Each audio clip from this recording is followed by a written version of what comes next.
this process over here, we'll be talking about the mashing process that happens here. So this is a mashing well. Okay, the fruits are brought here. This is the only space where women and children are allowed, where they twist the nuts. They collect the nuts on one side, and they collect the fruits on another side for mashing. But what you will see if you watch a cashew fruit carefully, the fruit is the nut, and the actual cashew apple that we use to make feni is actually the stem. Okay, it's a defected fruit where the sugar doesn't enter the fruit and starts collecting in the stem. So that's why if you try eating a cashew apple, it'll have a lot of fiber in it. It's very difficult to swallow it. So when we eat a cashew fruit, we just chew it and we spit the pulp out. We don't take it in because it's actually the stem, and the stem has a lot of astringent notes. That's a lot of bitter notes to it, a lot of dry notes to it. So what happens is the men here like to stomp it, just like how you have in winemaking, but there you have beautiful women with skirts. But here we have dark-skinned men who wear gumboots and will be holding this rope and will be stomping.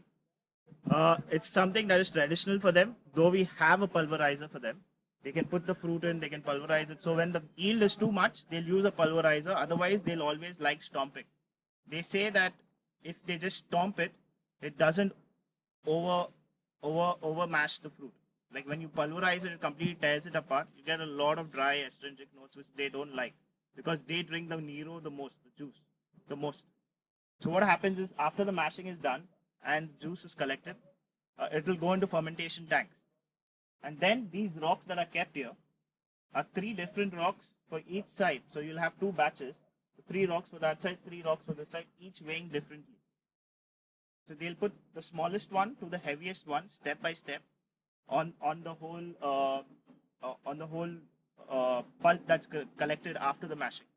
So then it's gently pressed, and you stand on the rock, which removes the last press that's there. That's the press that is drunk, because that press has the least amount of tannins in it. So it's very easy to drink. So that is when the villagers locally will come at around 5:30, 6 in the evening to collect Nero. After the whole mashing is over, they'll keep the rock on top and it'll be collecting in a bucket. Everybody come and they'll collect it into the bottles and they'll take home. So that's about the whole mashing process that happens here.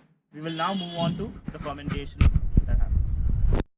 So for more information on feni and other spirits, do subscribe to the Cocktail Jockey, and please do share it with your friends and family. Cheers from Gazulo and Fezenda Gazulo.